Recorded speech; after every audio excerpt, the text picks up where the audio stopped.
Ghanatube so modofo snow we masai so atena se ajakonya fefefe na ebusiafo se nya matena se de no se nsem ahodo bi enkoso ewo oman na entempass no ye bekwa kutie ne ahwe nsem bi a enkoso ewo oman Ghana.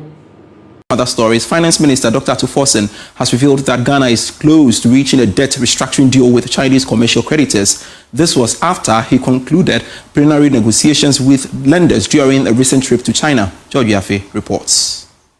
The Finance Minister Dr. Atuforsen disclosed this in a post on his X social media handle this morning. The trip, which began some 2 weeks ago, afforded the Finance Minister an opportunity to engage the Chinese commercial creditors, which included China's Finance Ministry, China's Exim Bank, as well as Ghana's key financial and contractor creditors. The Finance Minister in the post also described the engagement as progressive and is confident that Ghana is on the brink of what it describes as a new era of stability, resilience and inclusive growth. The minister also announced that the discussions represent what he describes as a significant step towards closing the chapter on restructuring the debts owed the Chinese commercial creditors. Ghana has managed to reach a deal on restructuring majority of the debt owed its creditors. However, the country is yet to close the chapter when it comes to the more than $2 billion debt due to be paid to the commercial creditors, the significant portion owed the Chinese commercial creditors. If this deal is finalized before the close of this year, it could also impact positively on the monies that government has set aside for the payment of the country's debt.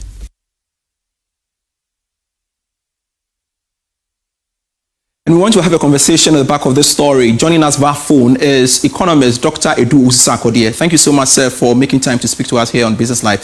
What would a successful completion of a debt restructuring with the Chinese commercial creditors mean to the economy? Well, it will mean a lot. We all know the difficulties that the Ghanaian economy went through in 2022 and 2023. We had to resort to the IMF program, and the prior action was that we had to restructure our debt because our debt levels were unsustainable. We all know the story from the DDP to the external debt restructuring. So it's also another step into bringing our debt to sustainable levels, not only the debt to GDP ratio, but also in terms of the interest to revenue ratio, or someone will call it the debt service to revenue ratio. So all these are indications of some relief for the Ghanaian economy. Of course, these negotiations were started by the previous administration and is being continued by this current administration. So kudos to both administrations for staying committed to whatever was started in 2023. So we have a debt relief where debt service to revenue ratio would also go down. It also means that if we cast our minds back to the hectic time where we had some debt relief and the monies were used judiciously by President Kufuor to construct certain health and educational facilities across the country. So maybe the relief package will also give the government some opportunity, or let's say some savings, so that they can channel those extra savings into maybe infrastructure in health and education, or whichever they deem fit to invest in. So it's good news for us, and I believe that the Ghanaian economy will benefit positively from this. All right. When you hear the finance minister say Ghana is close to reaching a debt restructuring deal with the creditors, basically, do you get an indication, indeed, all things being equal, we should have a deal by the end of the year? By the end of the year, I think we are about 6 months away. It's possible. It's possible, given the fact that the journey so far for the DDP and then the Eurobond, then the Paris Club. Yeah, so we have looked at it 100%. We may be more than good and to get a good deal for us. So it also all depends on how we conduct ourselves. If you are looking for debt restructuring, and this commercial, not difficult to conclude. So if you want to flee from somebody, you should conduct well. So I like to say 2025 budget done, basically about solidarity, keeping things tight. There should not be any waste because then not see us as a serious country.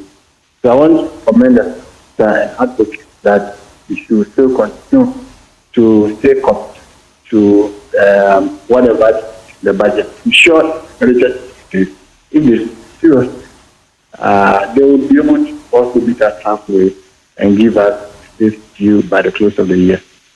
All right. Thank you so much, Dr. Edu Sarkodie, for your time speaking to me here on Business Live. Some oil marketing companies have indicated that petrol prices could be kept unchanged while diesel will go up at the pumps this week. Here's more. Oil marketing companies should from today start reviewing their prices at the pumps in line with the adjustment every 2 weeks. The Chamber of Oil Marketing Companies at a news conference yesterday announced that petrol should go up by some 2% per litre, while diesel will witness about 5% hike per litre. But our engagement with some individual oil marketing companies, including some market leaders, showed that the price of petrol may not be touched, while diesel will go up marginally. Others have told Joy Business that they still want to monitor the market a little bit before they review their prices. So maybe don't expect any changes from today at the pumps, but rather in the coming days. If prices should go up this week as projected, it could be the first time since February this year that we are seeing prices go up at the pumps.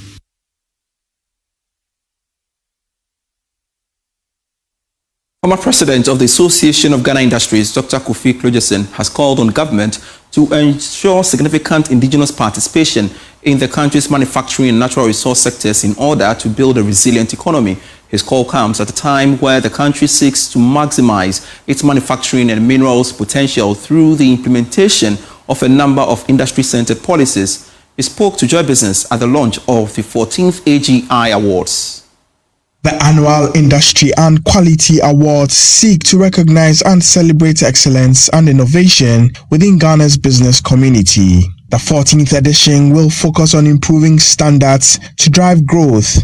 Speaking on the sidelines of the launch of this year's awards, former president of the Association of Ghana Industries, Dr. Kofi Klojesin, called on government to prioritize local content as it aims to build its industrial sector. One of the major things that I've been advocating ever since I was president of AGI is for government to be able to enact policy for equity for Ghana. You see, if you look at the gold board and all of them, it's an acquisition, buying and selling, but we don't have equity in it.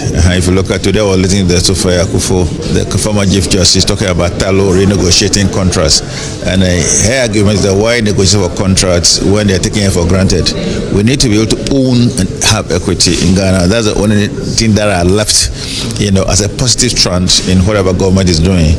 Because if you look at Burkina Faso, all the things that are going on, it's about ownership of agreement and terminating all agreement. On her part, Yo me na masese moja asopana mutie na afin so motan ehwe fa comment ebra comment section na menkinkan emfama fefefe aha eye Ghanatube so modofo snowy ene de ensem ne ebrem on subscribe na afin so fa onsa emi notification bell no se ne be a se me de ensem ne tuma na onya ne intem pa so sisi ade makram.